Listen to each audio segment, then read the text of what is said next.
El pasado 4 de abril se anunciaba que Elon Musk había comprado el 9,2% de todas las acciones de Twitter. De esta manera se convertía en el accionista mayoritario de esta red social, casi multiplicando por 4 al siguiente mayor accionista, el propio fundador de la red social, Jack Dorsey, que apenas retiene a día de hoy el 2,5% del total de acciones. En términos relativos, el desembolso que tuvo que hacer Musk no fue extraordinario. Elon Musk cuenta con una riqueza estimada de 275.000 millones de dólares. Se trata ahora mismo de la persona más rica del mundo con diferencia. Jeff Bezos, por ejemplo, la segunda mayor fortuna del planeta, no llega ni siquiera a 200.000 millones de dólares de riqueza. Y el desembolso que hubo de efectuar para adquirir ese 9,2% de las acciones de Twitter fue de 2.400 millones de dólares.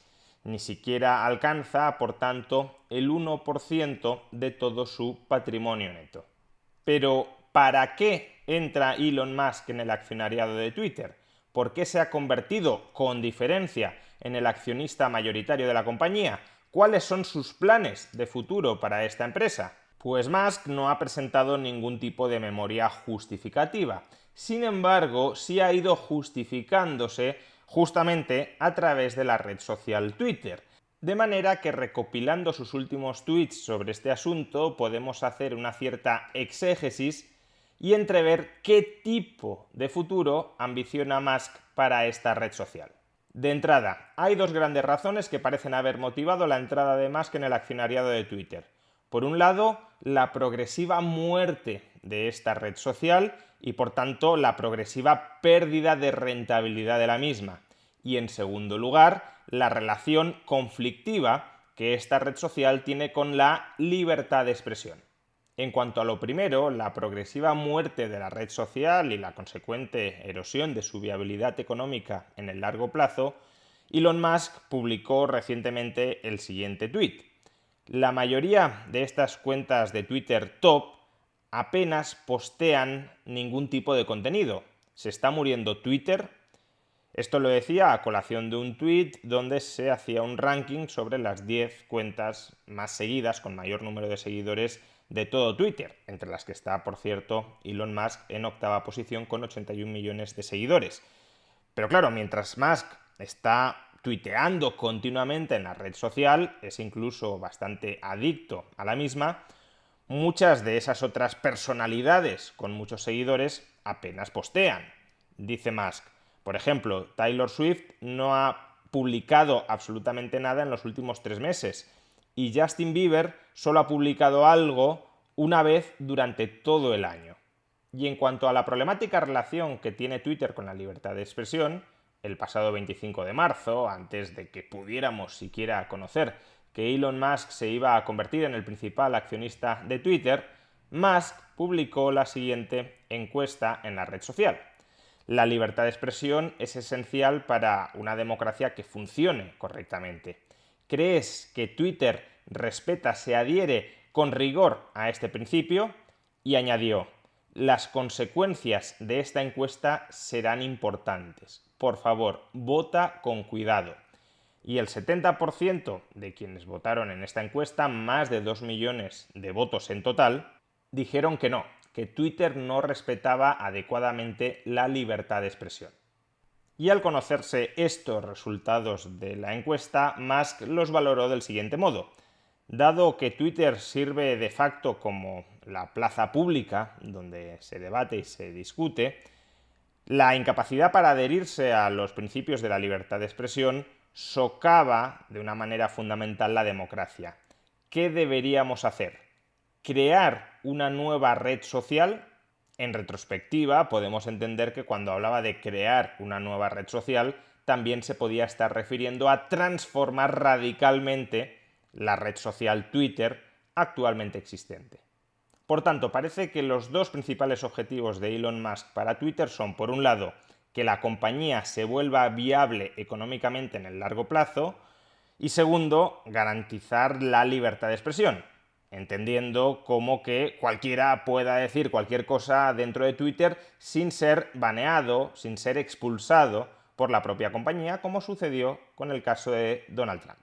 Ahora bien, el problema es que estos dos objetivos, en principio, parecen colisionar. ¿Por qué razón? Pues porque el 90% de los ingresos de Twitter depende ahora mismo de la publicidad. Y los anunciantes están presionando a Twitter no para que relaje las reglas de moderación dentro de la red social, sino para que las endurezca. No quieren que los anuncios de la compañía, que colocan en forma de tweets dentro de la red social, se asocien con comentarios, con tweets de algunos usuarios que puedan ser lesivos para su imagen pública. Y por tanto los anunciantes reclaman una red social menos tóxica, que se limpie en mayor medida la red social y que por tanto las reglas de moderación, como decía, no sean más laxas sino más estrictas. Y aquí es donde podría llegar la gran revolución en el modelo de negocio de Twitter que probablemente Musk tenga en la cabeza. Y digo que podría y probablemente porque el tweet que os voy a leer a continuación, que para mí es clave para entender cómo pretende Musk conjugar estos dos objetivos aparentemente contradictorios, este tweet lo publicó y luego lo borró. No sabemos si porque ha rectificado y no quiere seguir ese camino o porque no quiere desvelar totalmente sus cartas. En cualquier caso, el tweet que para mí es clave para entender cómo conjugar estos dos objetivos es el siguiente. Dice Musk: y sin anuncios. Twitter sin anuncios. El poder de las grandes empresas para dictar la política de Twitter, la política de moderación de Twitter, se incrementa de manera muy sustancial si Twitter depende de los anuncios para sobrevivir. En otras palabras, parece que Elon Musk está pensando en hacer transitar a Twitter desde una red social cuyos ingresos se basan en la publicidad a una red social cuyos ingresos dependen fundamentalmente de las suscripciones de sus usuarios. De hecho, en otro tuit que también ha borrado, ya empezaba a mostrarnos cuáles podían ser las características de ese nuevo modelo de suscripción. Decía Musk: cualquiera que se suscriba a Twitter Blue, que es el nuevo sistema, el nuevo servicio de pago que prepara Twitter, pero que todavía parece estar muy verde, es decir, cualquiera que se suscriba a Twitter Blue y pague $3 al mes, debería obtener un signo de verificación. Es decir, que los signos de verificación de Twitter no estén únicamente disponibles para ciertos usuarios que tengan cierta relevancia social, un gran número de usuarios, que inicien un proceso de verificación con sus datos personales, sino que cualquiera que se suscriba a Twitter Blue obtenga esa cuenta verificada.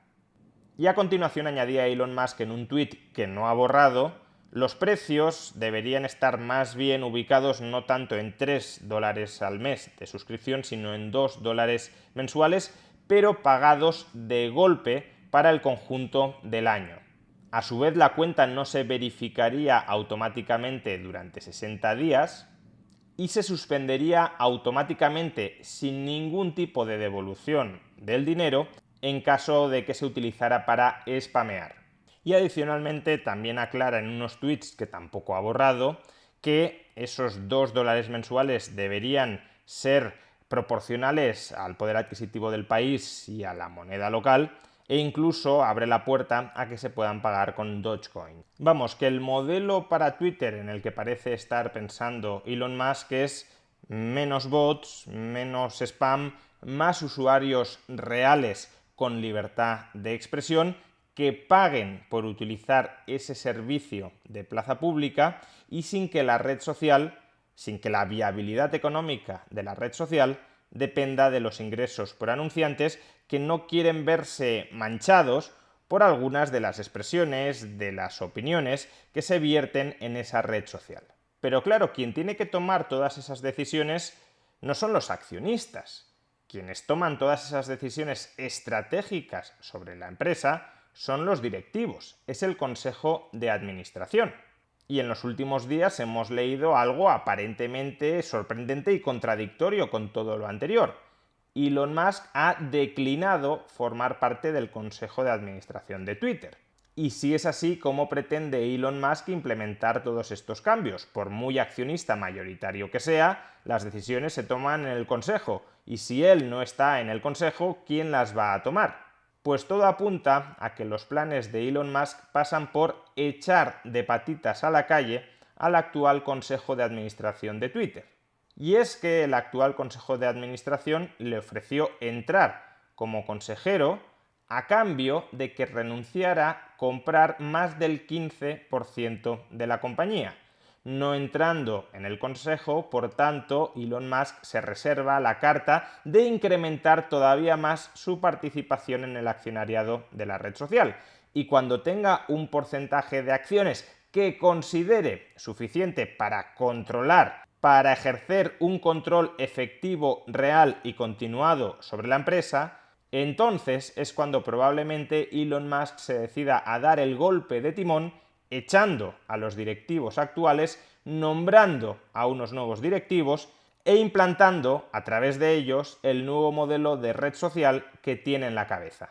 Y si todo esto es así, personalmente solo puedo desearle que ojalá tenga mucho éxito en esa cruzada empresarial.